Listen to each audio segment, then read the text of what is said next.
Chicken কালাভুনাও যে এত মজার হয় না খেলে বুঝতেই পারতাম না। আসসালামু আলাইকুম বন্ধুরা, সবাই কেমন আছেন? এতদিন তো শুধু গরুর কালাভুনাই খেয়েছি, কিন্তু চিকেন দিয়ে কালাভুনা আমি এবারই প্রথম খেলাম। তো যেহেতু এত মজার হয়েছে, তাই ভাবলাম যে ভিডিও যেহেতু করাই আছে, আপনাদের সঙ্গে একটু শেয়ার করি রেসিপিটা। আমি এখানে 1 কেজি 400 গ্রাম ওজনের একটি মুরগি নিয়েছিলাম।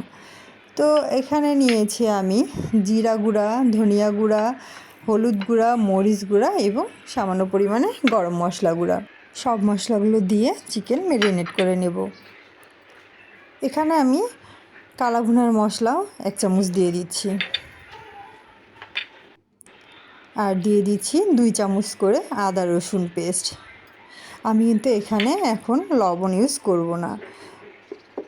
আর দিয়ে দিচ্ছি সর্ষের তেল। আর এখানে দিলাম 1 কাপ পেঁয়াজ বেরেস্তা। কালা ভুনায় কিন্তু পেঁয়াজ বেরেস্তাটা অবশ্যই ইউজ করতে হবে। আর লবণ না দেওয়ার রিজনটা হচ্ছে যেহেতু আমি এটা ম্যারিনেশন করে রেখে দিচ্ছি 2 ঘন্টা, তো এখন লবণ ইউজ করলে এখান থেকে পানি বের হয়ে আসবে, এজন্য আমি লবণ দেব না। আর যদি লবণটা দেই তাহলে এর যে একটা মশলার যে টেস্টটা বেরিয়ে আসবে। এটা আমি ঢেকে দিয়ে 2 ঘন্টা রেখে দিয়েছিলাম।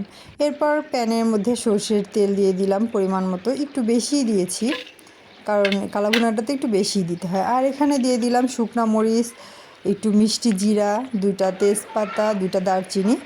আর সরি, আমি আন্তরিকভাবেই দুঃখিত যে আমি এখানে আরও 1 কাপ পেঁয়াজ হালকা ভেজে নিয়েছিলাম, সেই ভিডিওটা আমার নেওয়া হয়নি। তো তারপর আমি ম্যারিনেট করা চিকেনগুলো দিয়ে দিলাম এবং দিয়ে দিলাম এখানে স্বাদমতো লবণ দিয়ে এখন আমি ভালোভাবে এগুলোকে কষিয়ে নিচ্ছি।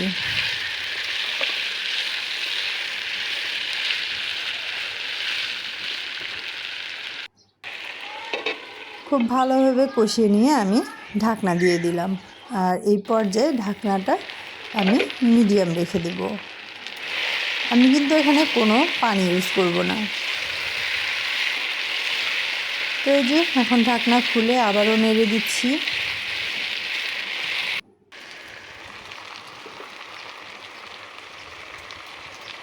এখন আমি এখানে 1 কাপ দুধ দিয়ে দেব। এই দুধটাই আমার চিকেনটা সিদ্ধ হতে হেল্প করবে। 1 কাপ দুধ দিয়ে খুব ভালোভাবে চিকেনগুলোকে কষিয়ে নিয়েছি। এই পর্যায়ে আমি দিয়ে দিচ্ছি 1 চামচ লেবুর রস। এতে করে চিকেনের কোনো ব্যাড স্মেল থাকবে না। তো এই তো এটা দিয়ে আরও ভালোভাবে কষাচ্ছি। এটা এখন আমি ঢাকনা দিয়ে দিব। ঢাকনা দিয়ে রেখে আবারও কষাবো। আমি অনবরত ঢাকনা দিয়েই কষাতে থাকবো, যেন নিচে লেগে না যায়, মশলাগুলো যেন পুড়ে না যায়। মশলাগুলো পুড়ে গেলে কিন্তু এটা খেতে একদমই বাজে লাগবে। তো আলহামদুলিল্লাহ, এটা আমি একদম দাঁড়িয়ে থেকেই খুব ভালোভাবে কষিয়ে কষিয়ে রান্না করেছি। আমার রান্না প্রায় হয়ে গিয়েছে। এই পর্যায়ে এখন আমি দিয়ে দিচ্ছি কালা ভুনার আরও 2 চামচ মশলা। এতে করে আমার কালারটাও সুন্দর আসবে এবং একটা খুব সুন্দর ফ্লেভার বের হবে। তো দেখেন, আমার কিন্তু অলরেডি কালার চলে আসছে। বন্ধুরা, আমার এই ভিডিওটি আপনারা কে কে কোথায় থেকে দেখছেন কমেন্টে জানাবেন। আর আমার ভিডিওটি যদি কোনো অংশে ভালো লেগে থাকে তাহলে কিন্তু লাইক, কমেন্ট এবং শেয়ার করতে ভুলবেন না। আপনার একটি শেয়ার আমার অনেক উপকারে আসবে, তাই প্লিজ আমার ভিডিওটা শেয়ার করে দেবেন। এই যে আমার কালাভুনা হয়ে গিয়েছে, এটা আমি আর জালও করব না আর নাড়বও না। এখন আমি পেঁয়াজ বেরেস্তা দিয়ে দিচ্ছি। কালাভুনাতে কিন্তু একটু বেশি পরিমাণে পেঁয়াজ বেরেস্তা ইউজ করতে হয়। এখন আমি এগুলো তুলে নিয়ে নিচ্ছি।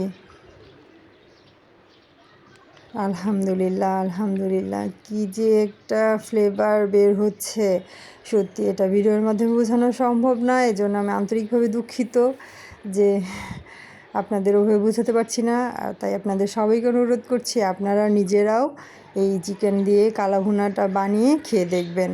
এটা যদি আপনারা একবার খেয়ে দেখেন তাহলে আমি বলছি, সত্যি বলছি, আপনারা এর স্বাদ ভুলতেই পারবেন না। এটা এতটা মজার হয়। আমি একটি নিয়ে দেখিয়ে দিচ্ছি। এই যে দেখেন মশলাগুলো খুব সুন্দরভাবে মিশে গেছে।